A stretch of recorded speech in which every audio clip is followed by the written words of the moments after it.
बंदी छोड़ सतगुरु रामपाल जी भगवान की जय। बंदी छोड़ की सभी पुण्यात्माओं को दास का सत साहेब। तो मालिक का गुणगान हो रहा है वाणियों के माध्यम से और बड़ी अच्छी तरह से मालिक का गुणगान हो रहा है। जो आने वाले भगत होंगे हमारे, क्योंकि आगे पूरा विश्व आएगा तो जैसे ही जुड़ेगा तो उसके मन में एक क्रिया जगेगी कि मालिक की वाणियों को जानते हैं, तो विस्तार से जानने के लिए वो निश्चित ही इन वाणियों को के माध्यम से मालिक का गुणगान करेगा तो उसके हृदय में भी हमारे सतगुरु के प्रति प्रेम जागेगा। शुरू में तो भगवान नहीं मानेगा, लेकिन आगे चल के जब इन वाणियों का सहारा उसे मिलेगा तो निश्चित ही वो अपने सतगुरु को ही पूर्ण परमात्मा मानेगा। और यही बंदी छोड़ चाहते हैं कि अपने सतगुरु को ही आराध्य देव मान के उसकी विधि विधान करना। सारा हमारा केंद्रित है ना, वो किस पे हो जाना चाहिए, अपने सतगुरु पर केंद्रित हो जाना चाहिए। तो ये पुण्यात्माओं, ये भगवान मालिक की ही सत्प्रेरणा से हो रहा है, क्योंकि मालिक करा रहे हैं, ऐसा इसलिए हो रहा है। इसमें किसी की निंदा या चुगली वाली बात नहीं है। बात केवल इतनी है कि हमें अपने सतगुरु की गुणगान करना है। ये मालिक है, परमात्मा है, तो जब हम गुणगान करेंगे इसका तो ये ज़रूर प्रसन्न होगा। अगर आप गुणगान सुन रहे हैं तो आप पर भी प्रसन्न होगा। तो आगे मालिक का देखते हैं, करते हैं। कबीर हस्ती चढ़िए ज्ञान के, सहज दुलीचा डार, स्वान रूप संसार है, भोंकन दे झक मार। तो ये बाणियाँ आपकी सहारा बनेगी, क्योंकि आपको जगत में रहना है, आपको संसार में रहना है, यहीं काम करना है, यहीं खाना है, यहीं पीना है, इसी में एडजस्ट करना है आपको। तो ये बाणियाँ ही वो हैं कि जो आपको आगे बढ़ाएंगी। मालिक कहते हैं हस्ती चढ़िए ज्ञान के। ज्ञान की अर्थ है कि जो आपको तत्व ज्ञान रूपी हाथी रूपी हस्ती रूपी जो तत्वज्ञान मालिक ने दिया है, तो जो उच्च कोटि का है, जी हाथी पर बैठने जैसा है कि अगर आपको ये एक बार ये मालिक ने तत्व ज्ञान दे दिया, आपको अगर नाम हृदय में दे दिया, अगर आप बंदी छोड़ सतगुरु रामपाल जी भगवान के शिष्य बन गए, आपको प्रथम नाम मिल गया, तो समझ लो कि आप आध्यात्मिक रूप से हस्ती पर चढ़ गए, हस्ती पर बैठ गए। आपको फिर किसी भी चीज़ को देखना नहीं, क्योंकि हाथी सबसे ऊंचा होता है और उसकी सवारी कर रहे हैं अगर आप, तो फिर तो अपने आप में कितना स्वाभिमान होना चाहिए, अपने सतगुरु के प्रति कितना आपका प्रेम होना चाहिए। तो कहते हैं हस्ती चढ़िए ज्ञान के, सहज दुलीचा डार। दुलीचा क्या होता है? आसन। सहज मतलब बिल्कुल सहज आसन डार के बैठ जाए, उतरना नहीं है, बिल्कुल सहज अपने सतगुरु के मालिक के वचनों पर विश्वास करना है। धर्म कर्म और आपका जो मर्यादा है, इसको आपको निश्चित ही संभाल के रखना है, क्योंकि इस भक्ति मार्ग में मर्यादा सब कुछ है। तो कहते हैं हस्ती चढ़िए ज्ञान के, उस परमात्मा के तत्व ज्ञान की आप ऊंचाई पर बैठ जाइए, उस पर हस्ती पर बैठ जाइए। वो परमात्मा है, तो आपको जब हस्ती पर बैठा दिया है अध्यात्म ज्ञान की, तो आपको अब उतरना नहीं है। और सहज दुलीचा डार, सहज रूप से अपना वहाँ बैठा रहिए, डटा रहिए, क्योंकि ये परमात्मा है। ये एक दिन देखना, मालिक ने कहा है पूरा विश्व पलटेगा, तो आप इंतज़ार करिए। कहीं ऐसा नहीं है कि आप ज्ञान की इस आध्यात्मिक हाथी पे जहाँ परमात्मा ने बिठाया वहाँ से आप उतर जाएं या किसी कारण से नीचे आ जाएं। नीचे नहीं आना है, बैठ गए तो बैठ गए। सहज दुलीचा, आपका दुलीचा भी परमात्मा ने ऐसा डाल दिया है जिस चारों तरफ आपका तत्व ज्ञान रूपी बाउंड्री है, काल भी आप पर अटैक नहीं कर सकता है। तो कहते हस्ती चढ़िए ज्ञान के, सहज दुलीचा डार, स्वान रूप संसार है, भौंकन दे झक मार। कहते हैं कि स्वान रूप संसार है। जिस स्वान कुत्ता होता है, जिस संसार की प्रवृत्ति कैसी है? कुत्ते जैसी है। आज आपकी प्रशंसा कर रही है, कल आपसे नाराज़ हो जाएगी, आपसे नाराज़ हो जाएगी, 2-3 महीने नाराज़ रहेगी, फिर आपसे प्रेम करने लगेगी, फिर आपके पास आने लगेगी, फिर बुराई स्टार्ट कर देगी। ये कुत्ते की तरह आपका चलता रहेगा, वो आपके पास भौंकते रहेंगे, आप उनका कोई महत्व नहीं दे। तो स्वान रूप क्या है? संसार है, जगत जिस पर आप बैठे हैं। तो ये तो भौंकेंगे ही, लेकिन आप तब तक सुरक्षित हैं जब तक आप उस पर बैठे हैं। तो इन्हें भौंकना है तो भौंकने दो। तो अगर आप हाथी से नहीं उतरेंगे, अध्यात्म ज्ञान से नहीं उतरेंगे, तो ये आपका कुछ नहीं बिगाड़ सकेंगे। भौंकन दे झक मार के चले जाएंगे, झक मार के शांत हो जाएंगे। झक नहीं है, झक मारना एक मालिक की तरफ से एक चेतावनी है कि झक मारने दो उसको, जो करना हो उसको करने दो। बकवाद करने वाले व्यक्ति को कहते हैं झक मारने दो। तो भौंकन दे झक मार, उसको भौंकना है, उसको भौंकने दो। कबीरा काहे को डरे, अब देखो मालिक ने स्पष्ट बता दिया कि कबीरा काहे को डरे, सिर पर सिरजनहार। तो आज वर्तमान में अगर हमने बंदी छोड़ सतगुरु रामपाल जी भगवान की शरण प्राप्त हुई है, अगर हमने अपनी बंदी छोड़ को सतगुरु माना है, पूर्ण परमात्मा माना है, तो वो हमारे सिर पर 24 घंटे सिर पर रहता है। हृदय कमल में तो दर्शन देता ही है और सिर पर भी 24 घंटे रहता है। सिर पर सृजनहार वो परमात्मा सतगुरु हमारे सिर पर रहता है, हमारी हर क्रिया करनी को देखता है, हमारे आगे के जो संकट के बादल हैं वो तुरंत छटा देता है। कहती है पतिव्रता जमी पर ज्यों ज्यों दर हैं पाँव, और फिर सतगुरु झाड़ू देते ना कांटा लग जाए। तो यहाँ परमात्मा ही सतगुरु है। मालिक ने कहा है कि जब आप त्रिकुटी पर जाएंगे तो सतगुरु रूप में पूर्ण परमात्मा मिलेंगे, वो आपको ऊपर ले जाएंगे। तो हमें बिल्कुल कहते हैं सूते चादर तान, बिल्कुल निर्भीक हो जाए कि हमारा सृजनहार कौन है, हमारा बंदी छोड़ सतगुरु रामपाल जी भगवान।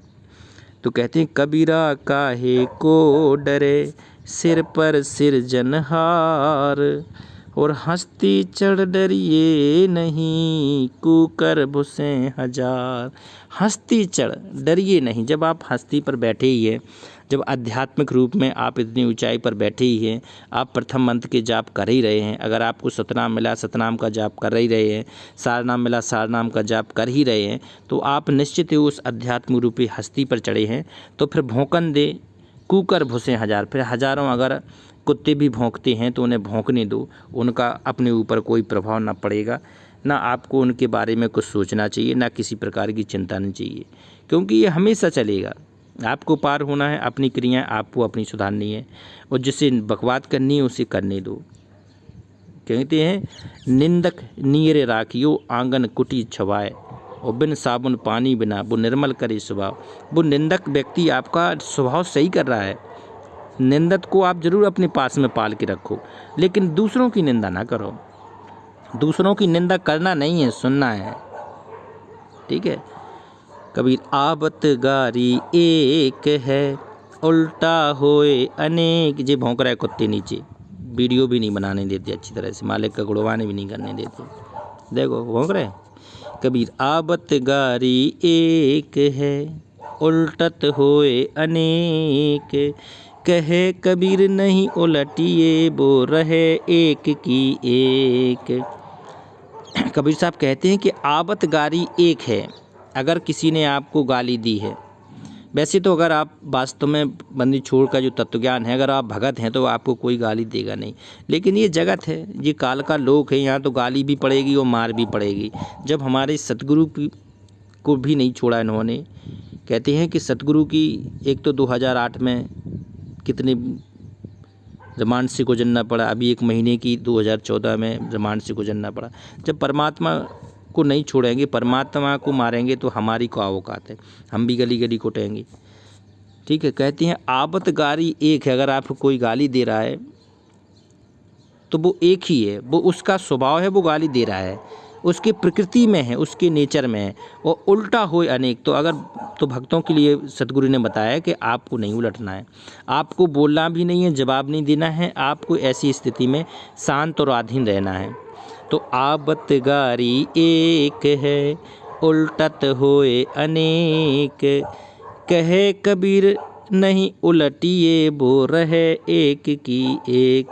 कबीर साहब कह रहे हैं कि आप किसी भी कीमत में उसको उलटिए नहीं, वो एक की एक ही रहेगी, वो शांत हो जाएगा। वो साकट व्यक्ति है, वो साकट व्यक्ति के साथ में व्यवहार क्या करना पड़ता है, आपको उसको जवाब नहीं देना पड़ता है। यहाँ सबसे बड़ा फॉर्मूला होता है शांत रहने का। तो कहे कबीर ना उलटिए वो रहे एक की एक। कबीर साहब ने बताया है कि गाली से ही उपजे कलह कष्ट और मीच, हार चले सो साधु है लाग मरे सो नीच। कबीर साहब ने कहा है कि गाली से ही उपजे, उपजे मतलब उत्पन्न होती है। गाली से क्या क्या परिस्थितियाँ उत्पन्न होती हैं, कलह, एक दूसरे में कलह बढ़ेगी, कष्ट आपको होगा, क्योंकि कलह बढ़ेगी तो कष्ट होगा ही, और मीच मतलब होता है मौत, मृत्यु। एक गाली गाली से ही कई बार ऐसा सुनने में आता है कि उसने पहले हमें गाली दी, फिर झगड़ा हुआ और यहाँ तक बात पहुँच गई थी कि मृत्यु तक हो जाती है। तो कहती हैं गाली से ही उपजे कलह कष्ट और मीच, तो हार चले सो साधु है। हमारे बंदी छोड़ ने बताया कि हार चले सो साधु है। अगर आप वास्तव में हार गए हैं, अगर आपने हारना वीरों का काम है, संतों का काम है, संत वीर होते हैं, संत सूरमा आगे ही बाढ़े, ये डरती नहीं है, लेकिन ये वीरों का काम है, ये सूरवीरों का काम है झुकना, जवाब ना देना। अभी तक तो जिसकी भी तुम किसी भी, चाहे तो किसी सतगुरु को सुन लो, चाहे किसी भगवान को सुन लो, इनका फॉर्मूला एक ही था कि अगर तुम्हें कोई एक मारता है तो 20 थप्पड़ इसको ऐसे मारे जाएं कि ये ज़िंदगी में याद कर सके। तो ये फॉर्मूला अपने कबीर साहब में यहाँ नहीं चलता है। पहले अपन भी यही थे कि अगर कोई एक करता था तो उसको 10 सुनाते थे और 10 झापड़ देते थे। तो ये अब नहीं चलेगा। तो कहते हैं गाली से ही उपजे कलह कष्ट और मीच, हार चले सो साधु है लाग मरे सो नीच। अगर आप वास्तव में हारे हैं तो परमात्मा के बहुत प्रिय प्यारे हैं। हार चले सो वो साधु है, वो भगत है, और लाग मरे सो नीच। अगर आप मर गए, अगर आपने भी जवाब दे दिया तो आप उस नीच की प्रकृति में हैं। तो लाग मरे सो नीच, तो वो परमात्मा को प्यारा नहीं है। कहते हैं हरिजन तो हारा भला। अगर आप हार गए हैं तो ये हारा भला है बंदी छोड़ को। हरिजन तो हारा भला, जीतन दे संसार, संसार को जीतने दे। अपन हमेशा अपने आप को पहले से ही हारा हुआ मान लो।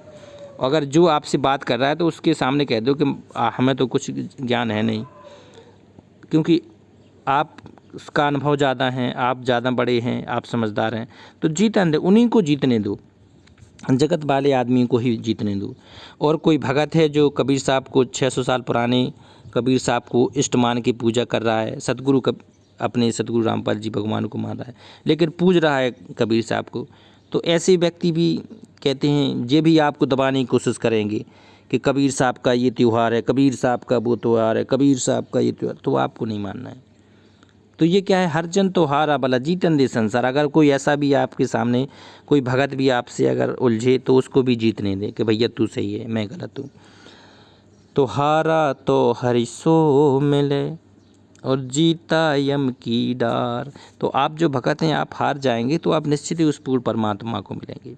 हारा तो हरिसो मिले और जीता यम की डार।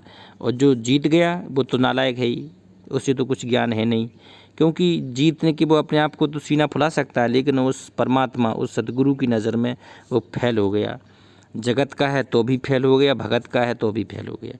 आपको भगत से भी नहीं उलझना और जगत से भी नहीं उलझना है, क्योंकि सारे भगत भी एक इष्ट कहते हैं, इष्ट मन मिले सकल रसरीत वाले नहीं होते हैं।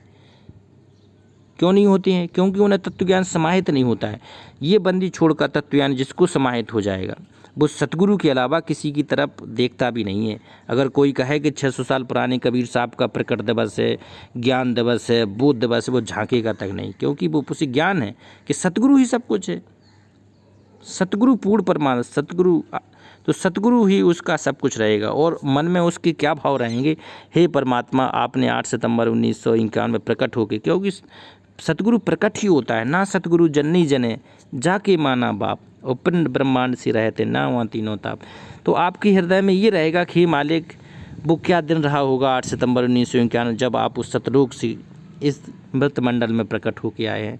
तो हमारी सारी क्रियाएं हमारे सतगुरु पर केंद्रित हो जाएंगी। तो हमारे लिए वो 8 सितंबर जो मालिक प्रकट होके आए थे वो दिन महत्वपूर्ण रहेगा, क्योंकि पतिव्रता का तो एक ही रहेगा।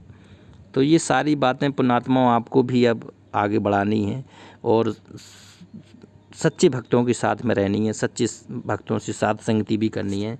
तो तभी आपका कहते हैं मालिक, तभी आप अध्यात्म में आगे बढ़ेंगे। तो ये पूर्ण परमात्मा मिला है, इसकी ज्ञान को, इसकी साधना को, इसकी भक्ति विधि को हमें संभाल के रखनी है, तभी हमारा बेड़ा पार होगा।